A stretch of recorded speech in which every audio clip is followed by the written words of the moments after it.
Today I am going to show you how to make the most amazing pasta alla vodka. This right here is amazing. Let's get into the recipe. Of course, you got to begin with some boiling hot water to get that pasta going. I'm just going to drop a little bit of salt into my pot, and we're going to be using some rigatoni pasta for this recipe, but you could use any pasta of your choosing. You want to let this go until it's al dente, and once it is, you want to go ahead and drain it and set it off to the side, but do not get rid of that water. We're gonna need that pasta water. Moving on, I got my pan here to about a medium. We're melting about 2 tablespoons of butter. Everything will be listed on the screen and in the description box as well. We're tossing in some minced garlic as well as some chopped shallots. We're gonna let that go just for, let's say, a minute or two, and then we're gonna toss in our tomato paste. Use this specific tomato paste. It has some basil, garlic, and oregano, adding some extra much needed flavor to this dish right here. Get that into your pan and mix it up a little bit.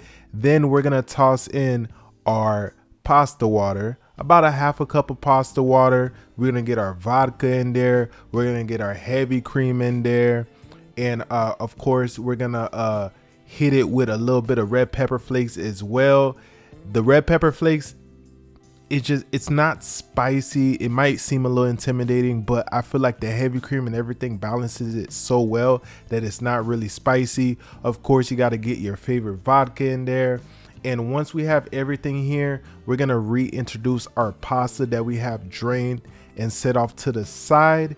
And of course, we got to get a little bit of freshly grated Parmesan cheese in this pot as well. As you can see, this recipe right here is simple, but looks can be deceiving. As simple as it is absolutely amazing. So delicious. Of course, you got to salt and pepper to taste. And this right here is just, man, it really would knock anybody's socks off. A classic pasta dish, but it's just jam-packed with so many flavors. You definitely got to give this one a try. And pretty much you're ready to plate up and bust down. Go ahead and get your favorite china up out the cabinet. Garnish with a little bit of freshly grated Parmesan cheese and add yourself a little basil leaf right over the top. And chef kiss, this one right here is just beautiful. It's special. It's amazing.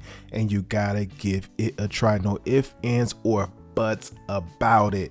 Let me know down in the comments what you think about today's video, as well as what would you like to see next. You know, I'm open to looking at all your requests as far as what you want to see, so go ahead and drop them down in the comments below. Of course, like this video, subscribe if you're new, and I'll be sure to see you all on the next one. Deuces.